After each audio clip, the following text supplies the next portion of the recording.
So opioid deaths in 2019, I believe it was around 25,000. It has 5x'd since then. The problem is getting worse, not better. There needs to be a lot more houses. I got into it because I was like, this is awesome cash flow, right?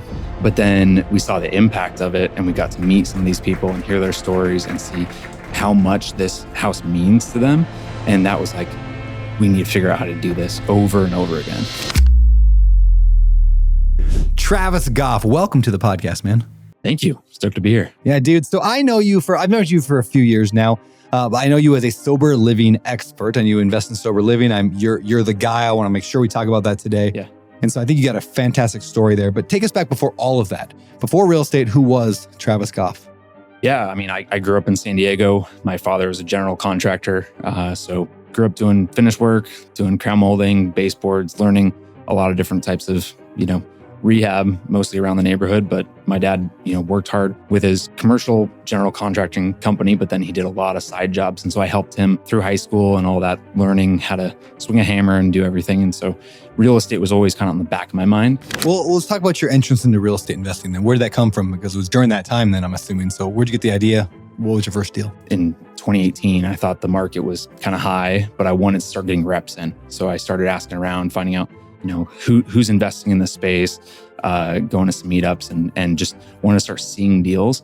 And that's where I met my partner, Jared Galdi. And he basically brought me a deal that was a sober living house. And he had never heard anything about it. He just stumbled upon it that day. And he's like, hey, I heard about this. I don't have the money to take this down, but I'm going to go check it out. Do you want to go with me? And so I was like, yeah, let's go. And so this was in Marysville, Washington.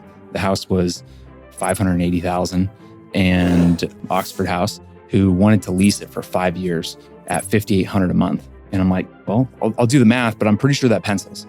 And so we did some quick due diligence. And so I ended up buying that in July of 2019 and closed on it. It worked out great. Did some rehab on it ourselves. And my mind was like, all right, this is awesome. How do we scale it?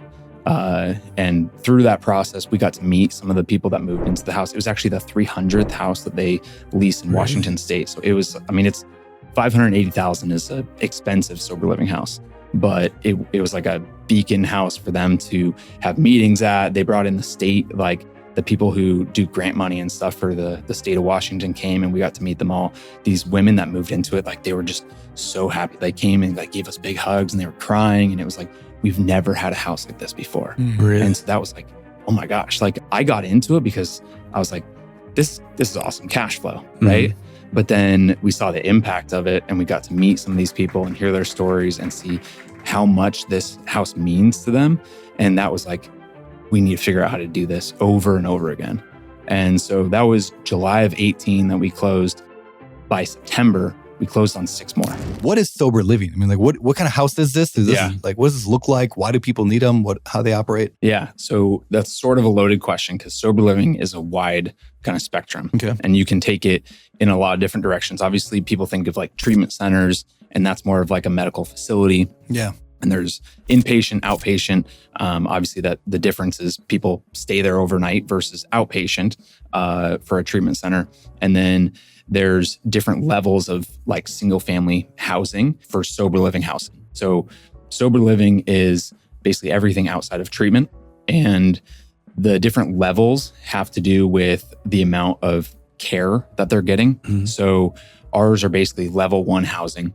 So the houses are self-run. They're democratically like voted into the house or out of the house. And they're self-managed, but they're overseen by a national nonprofit who they call them outreach workers, but they're basically social workers. Yeah. And when is Oxford, it's a master lease, correct? With you? Yeah. So for just as a real estate investor, the huge benefits for us is one, we pre-negotiate the lease before we even buy the property. So we work with them to identify properties, and then we negotiate it before we even make an offer on the property. Because I might make an offer and we agree to $3,000 a month, but then we can't get the numbers to work with the sellers because we're like, hey, we can buy this for X. And then we'll go back and renegotiate and be like, hey, like we can get this house, the sellers are on board, but we need it to be $3,100 a month. And it'll either work or it won't. And so that's one of the huge benefits, but also the lease is with the nonprofit.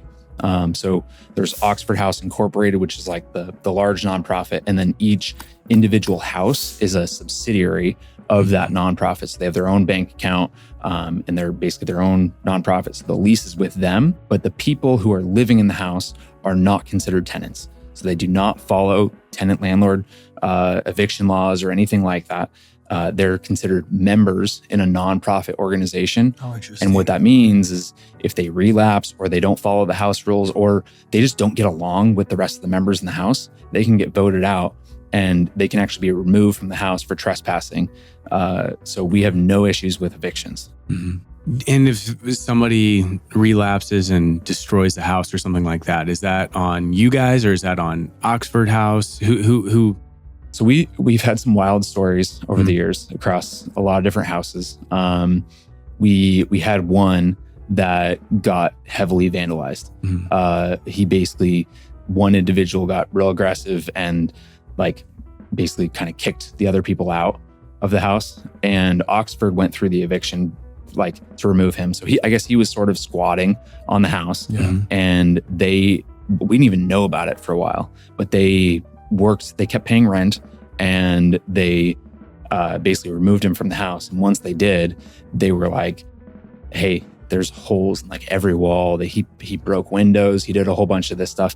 And at first they were like, we want to be transparent with you. We want to let you know, like we're taking donations and we've got a guy who can do drywall and like all this. And we're like, well, send us pictures. Like we got a whole bunch of pictures. I'm like, no, like this is not a quick donation thing.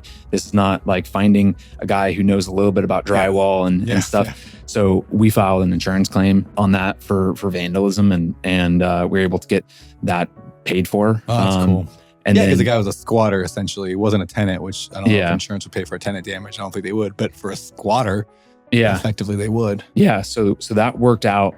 And then the tenants continued to pay, we worked with them on a payment plan, but they continued to pay rent and got caught up on the house.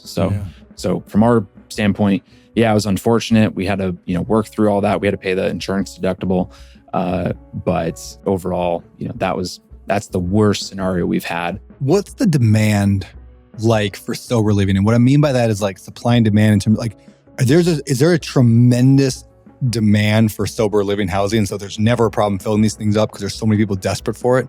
Or is it the opposite or is it somewhere balanced? So opioid deaths in 2019, I believe it was around 25,000. It has 5x'd since then. The problem is getting worse, not better. There needs to be a lot more houses. And part of it is education. So certain markets where it's already established, they need more houses. So Illinois is one of our biggest markets right now. We bought the first 2 houses for them in Illinois. I'm closing this week on the 100th house in Illinois in the last 3 years. And we've bought in a whole bunch in the middle. But they've opened 100 houses in 3 years in the state of Illinois, all over the place. And then for capital, so one of the things that we've gotten to chat before about this is that you are able to find a lot of your deals because of the cash flow just off of the MLS, right? Yeah. Almost all of our deals are turnkey or close to turnkey on the market homes. And so then are you burring those? Or are you putting 20% down on them? What does financing look like? So this has been a process over the last 5 years. So the first one I bought, and then we ended up closing on 10 houses, including that first one in the first 6 months before COVID hit. It was like, all right, let's just go.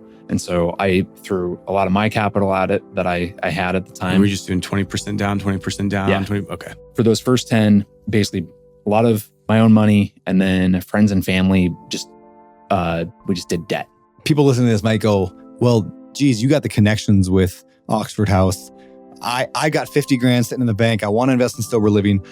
What do I do? Like, how do I get those connections? And I know you have a company that maybe helps with this, but like, whether it's your company or something, like, how do I get into this? Like, help me.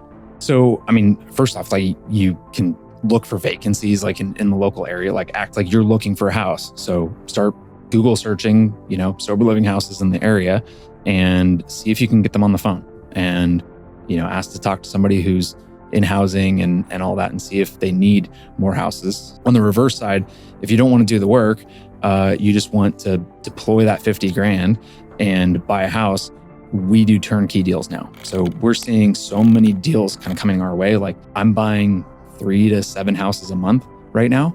And like, that's a lot of just managing the transactions and everything.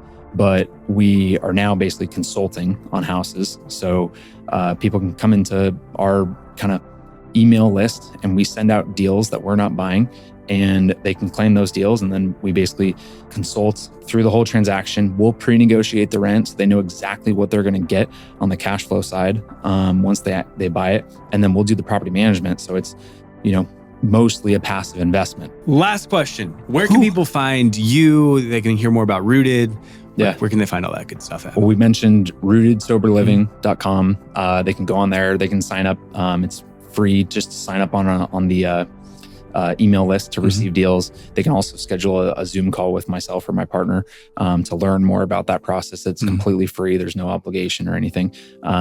I'm not big on social media, but they can find me on Instagram, Facebook, and LinkedIn at Travis T. Gough, Gough.